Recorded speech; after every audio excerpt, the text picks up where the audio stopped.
Welcome, dear traders. You're watching a recap of the Asian session. Asian stock markets kicked off Thursday with a decline. Australian and the New Zealand stock indexes stumbled following a decrease on Wall Street. And Japanese and Chinese shares have been falling for the second consecutive session. Apart from internal factors such as the automotive market in China or oil prices in Australia, Asian stock markets are also vulnerable to external ones. Now they are down due to the mounting uncertainty over the global economy and the prospects of a further interest rate increases. Given their persistently high inflation, many leading central banks are still committed to monetary tightening. For instance, the ECB and the Bank of England remain hawkish, and the Fed is also widely expected to maintain aggressive tightening. New York Fed President John Williams admitted such a possibility in his speech yesterday. He said that inflation is still too high, hence the Fed will use its monetary policy tools to restore price stability.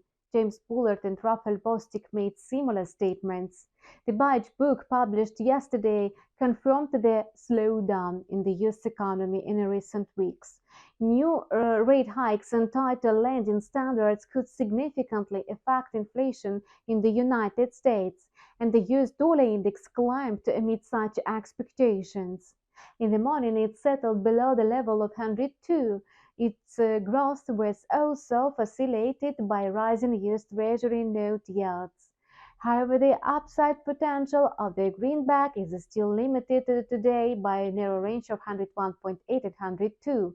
As there are no strong drivers, the US dollar is trying to really hard to hold control of 101.80.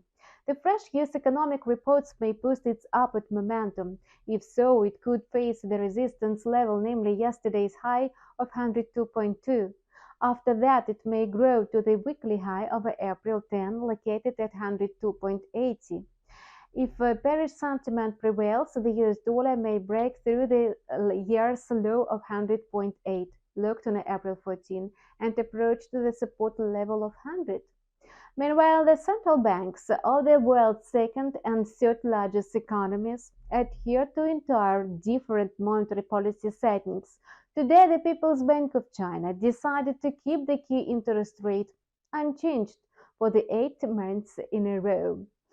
Analysts are also sure that Bank of Japan Governor Kazuo Eda will stick to the ultra-loose stance taken 10 years ago. He's likely to avoid risks and critical decisions at the start of his term, especially after the turmoil in the US and EU banking sector. However, there are rumors that the Bank of Japan could make some adjustments to its monetary policy at the end of this year. The yen will hardly advance amid the long-term prospects. Nevertheless, the yen-dollar pair declined to 134.5 after the release of arbitrate balance data.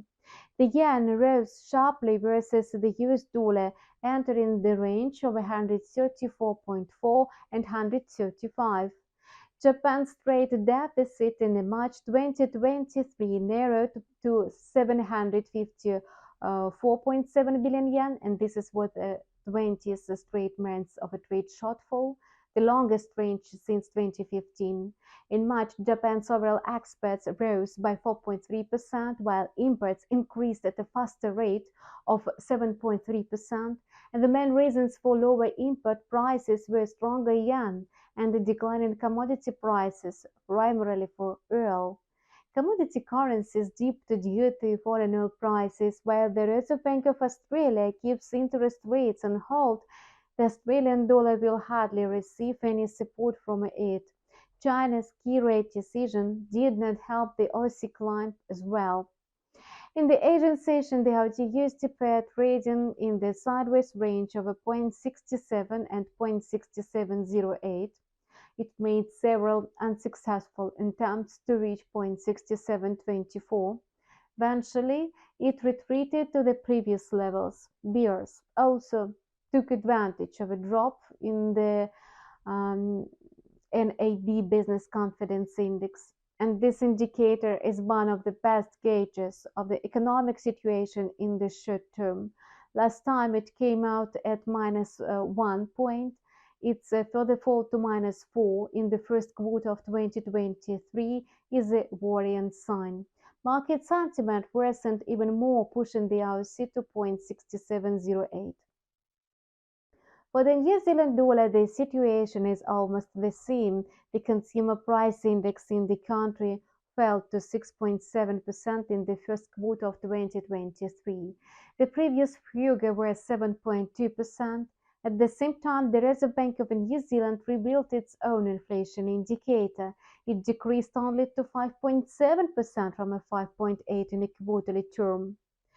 Yet, a fall in inflation may lead to a pause in the tightening cycle, and the kiwi dived to its monthly lows following these reports. On Thursday morning, it was trading at 0.6167. In the Asian session, the kiwi dollar was moving in the sideways channel of 0.6149 and 0.6208. And that's all for now. There will be more economic reports ahead. Subscribe to our channel and keep abreast of the latest market news with us. See you soon.